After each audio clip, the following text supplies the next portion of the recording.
बच्चों, इस कहानी का नाम है आईना हंसा आईना रोया। राजू नाम का आप ही की तरह एक छोटा सा बच्चा था।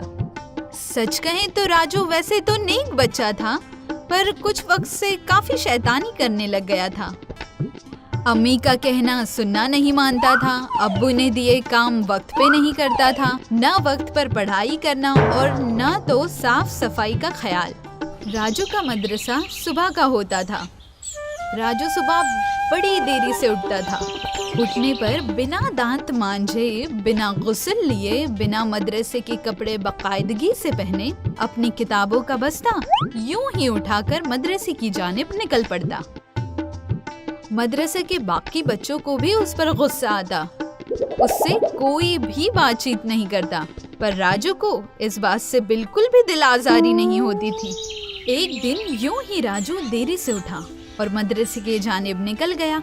मदरसे की घंटी बज चुकी थी। राजू अपना बस्ता संभालते संभालते जीने चढ़ रहा था। सामने देखा तो क्या, दीवार पर लगा आईना ज़ारो कतार रो रहा था। राजू वहीं रुक गया। उसने गौर से आईने की ओर देखा और उसने आईने से दरियाफ्त किया, क्या हुआ आईने, तुम रो क्यों रहे हो? क्या बताएं राजू मियाँ, हम तो आईना हैं। सभी अपना हुस्न मुझ में देख के निकल जाते हैं, पर हमारे बारे में मियाँ कोई नहीं सोचता। राजू ने कहा, वो क्यों भला? आईना बोला, अब देखिए ना, आप ही कैसे दिख रहे हैं। आंखों में कीचड़ है, नाक में गलाजत है, शक्ल धोई हुई नहीं है और बाल भी बिखरे हुए हैं। तौबा तौबा, कपड़े गलीज हैं और हाथ पैर धूल से सने हुए। तौबा तौबा तौबा, हमें तो आपसे कराहत होती है। आपकी ऐसी शक्ल का गंदा अक्स हम पर गिर पड़ा है और इसीलिए हमें बुरा लग रहा है। राजू ने सोचा, क्या सच में मुझे देखकर लोगों को रोना आता है? तौबा तौबा तौबा, अब मैं नेक बच्चे की तरह रहूंगा। ऐसा पुख्ता इरादा करके राजू अपने घर की ओर निकल पड़ा।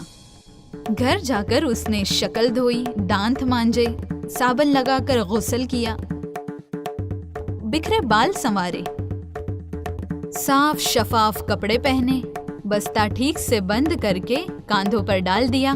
पैर में जूते और जुराबे पहनकर वो फिर से मदरसे के लिए निकल पड़ा और आईने के रूबरू खड़ा हो गया।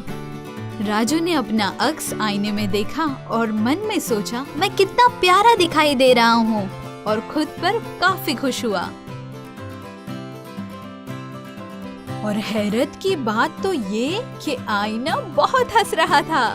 आईने ने राजू से कहा, राजू, आप सच में बहुत नेक बच्चे हो। अगर आप ऐसे ही रहोगे तो आपको सब बहुत प्यार करेंगे। राजू को भी दिल ही दिल में बहुत खुशी महसूस हुई। उसने आईने से कहा, आईने, आपने ही तो मुझे बेहतर बनाया है।